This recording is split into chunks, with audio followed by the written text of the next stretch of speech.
The night was cold, the city lights casting long shadows on the rain-slicked streets. Olivia pulled her coat tighter around her body, but the fabric was too thin to keep out the chill. She wasn't sure if it was the weather or the weight of her own desperation that made her shiver. Her rent was overdue. The electricity in her tiny apartment had been shut off, and her mother's hospital bills were piling up faster than she could count. She had tried everything: extra shifts at the diner, odd jobs, even selling the last few valuables she owned, but nothing was enough. She wasn't the kind of woman who begged, but tonight she had no choice. And that's what led her here, to the grand glass-walled hotel towering over the city, where the rich and powerful gathered like gods. Above the rest of the world, Olivia hesitated at the entrance, her heart pounding in her chest. She knew this was wrong. She knew what people would say about a woman who was willing to sell herself, even for a single night. But when you're drowning, you don't care what people think. You just want to breathe. Inside, the warmth of the lobby wrapped around her, a cruel contrast to the emptiness in her soul. The men and women in expensive suits and designer dresses barely noticed her as she walked past. They were too busy laughing, drinking, living lives she could only dream of. Olivia's hands trembled as she stepped into the elevator and pressed the button for the top floor. His name was Alexander Pierce, a self-made billionaire, a man known for his ruthless business sense and an even colder heart. He had everything: power, money, women who threw themselves at his feet. But tonight, he would have Olivia, not because he needed to, not because he wanted to, but because she had offered herself to him. She had sent the message that afternoon, a simple proposition: one night for $100,000. It had taken her hours to type the words, and even longer to press send. She had expected rejection, or maybe even silence, but instead, his reply had come within minutes. Come to the Grand Imperial Hotel, midnight, suite 2704. And now she was here, standing outside his door, with her heart in her throat. She lifted a hand to knock, but before her fingers could touch the wood, the door swung open. Alexander stood there, taller than she expected, dressed in a sharp black suit, with the top button undone. His piercing blue eyes locked onto hers, studying her, reading her. Olivia felt exposed, not just physically, but emotionally, as if he could see straight through the mask she was trying to wear. "Olivia," he said smoothly, stepping aside to let her in. She swallowed hard and walked past him into the suite. It was massive, floor-to-ceiling windows overlooking the city, a fireplace crackling in the corner, and a bottle of whiskey sitting half empty on the marble counter. She couldn't bring herself to sit down. Her entire body was trembling, though she wasn't sure if it was fear, shame, or something else. Alexander closed the door behind her and leaned against it, watching her with an unreadable expression. For a long moment, neither of them spoke. Then he finally broke the silence. "You don't belong here." The words hit her like a slap. She clenched her fists, forcing herself to stay still. "I wouldn't be here if I had a choice." He nodded slowly, as if he understood. But how could a man like him possibly understand desperation? He was worth billions. He had never spent a single night worrying about how he was going to eat. The next day, Olivia took a deep breath, forcing herself to remember why she was here. "So, do we have a deal?" she asked, her voice barely above a whisper. Alexander didn't answer right away. He walked past her, picking up the whiskey bottle and pouring himself a glass. He took a sip, eyes never leaving her. Then he did something she didn't expect. He laughed. It wasn't cruel, but it wasn't warm either. It was the kind of laugh that sent a shiver down her spine. "You really think this is just about money?" he asked. She frowned. "What else would it be about?" Alexander tilted his head, studying her again, as if he were trying to solve a puzzle. Then he set down his glass and walked toward her, stopping just inches away. Olivia's breath caught in her throat. "I don't need to pay for a woman's company," he said, his voice low and smooth. "So tell me, why should I pay you?" The question made her stomach twist. She had prepared for a lot of things tonight: humiliation, regret, maybe even disgust, but she hadn't prepared for this. She had thought the transaction would be simple. She had thought he would take the money, take her, and then it would be over. But now, standing in front of him, she realized something terrifying. This man wasn't interested in what she was offering. He was interested in her, yes, and that scared her more than anything. Olivia's throat felt dry. The air between them was thick, charged with something she didn't understand. She had expected this to be a simple exchange. Money for time, no emotions, no questions. But Alexander's gaze burned into her, peeling away the layers she had built to protect herself. She hesitated, suddenly unsure of everything. "I just need the money." His lips curved slightly, though it wasn't a smile. "That much is obvious." He stepped away, pacing towards the window. Outside, the city stretched endlessly, a glittering world so far removed from the one Olivia lived in. She hated that he was making her feel small. She hated that, deep down, part of her wanted to run. "How did you get here?" His voice broke through the silence, but it wasn't mocking. If anything, it was almost curious. She frowned. "What do you mean? You're young. You're beautiful. You don't seem like someone who would resort to this." He turned, his sharp eyes locking onto hers. "So why?" A lump formed in Olivia's throat. She could lie. She could give him the answer he probably expected.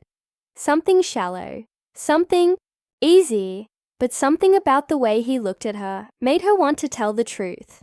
"My mother is sick," she admitted, barely above a whisper. "She needs surgery, the kind that costs more than I could ever make in a lifetime." Alexander's expression didn't change, but something flickered in his eyes, something she couldn't quite place. "And your father?" She let out a bitter laugh. "Gone. Left before I was even born." He studied her for a long moment. "And you have no other options?"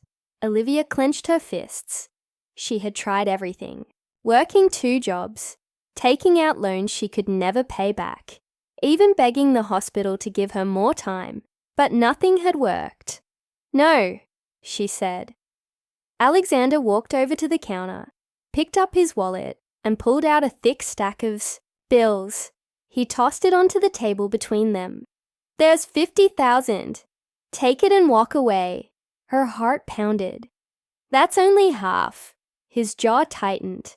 "I'll give you the rest later, but not for what you think." Confusion swirled in her chest. "Then what do you want?"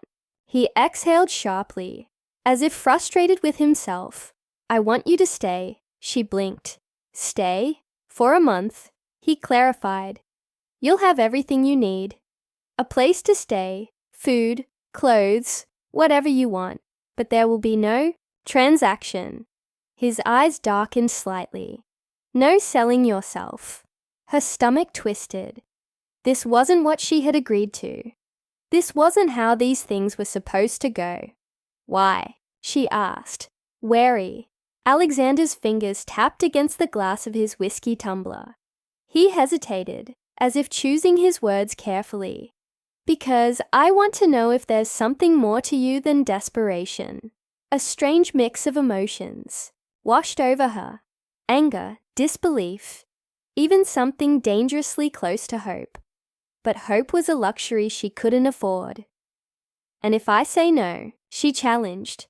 He picked up the stack of money, flipping through the bills before placing them back on the table.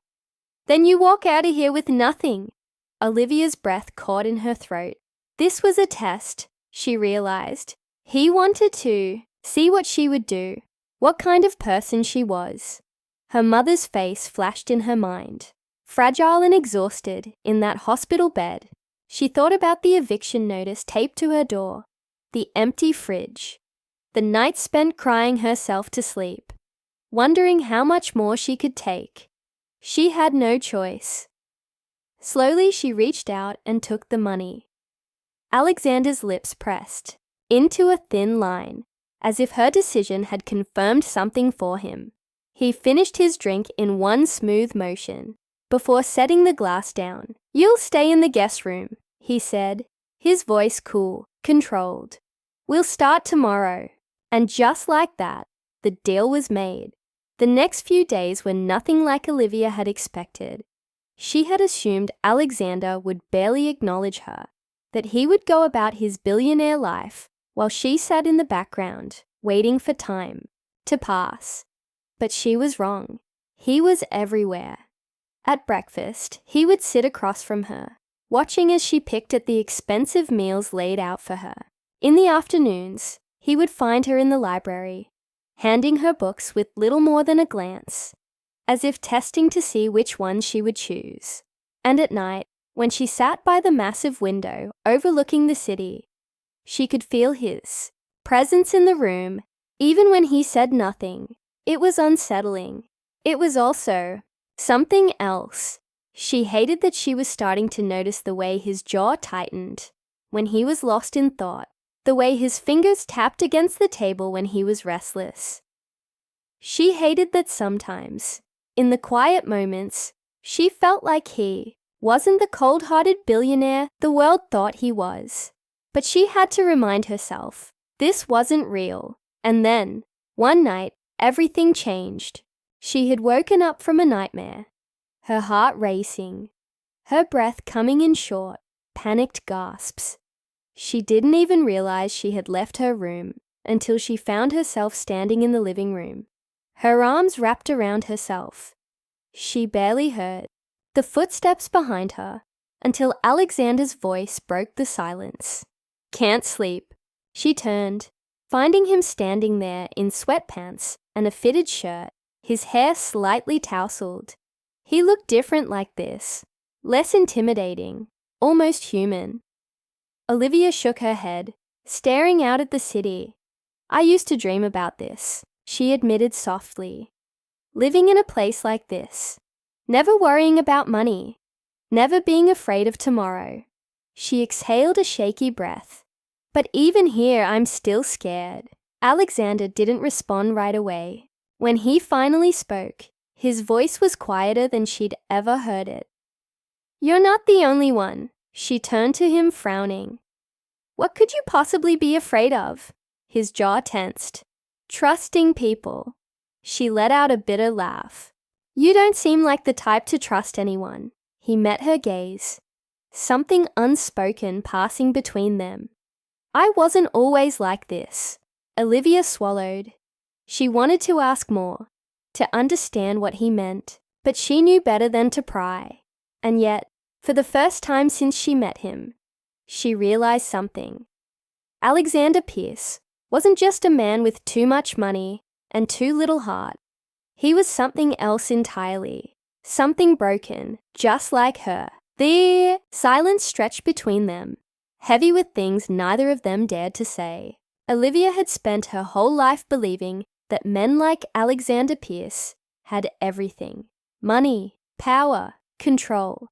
But standing here now, watching the way his fingers clenched slightly at his sides, she saw something else, something fragile, something she recognized in herself.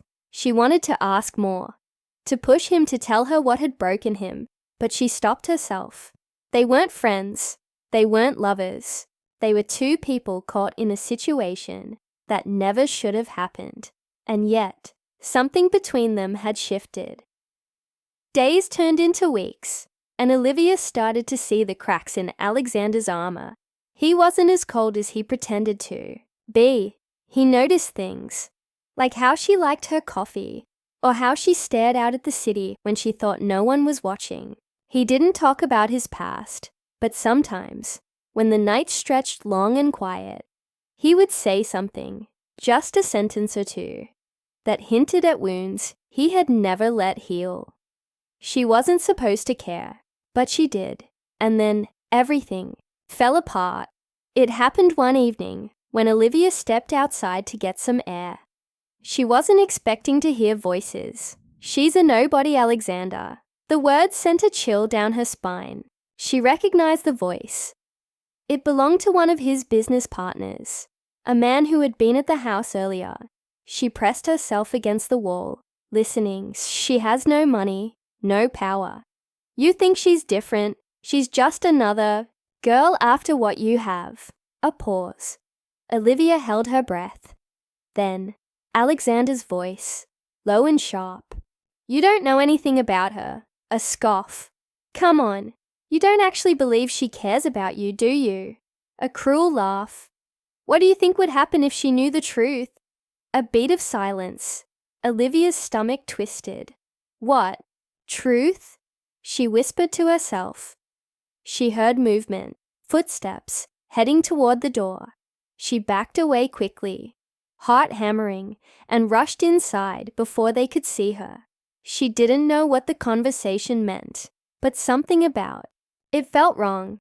The next day, she found out. She was in the study when she saw the file.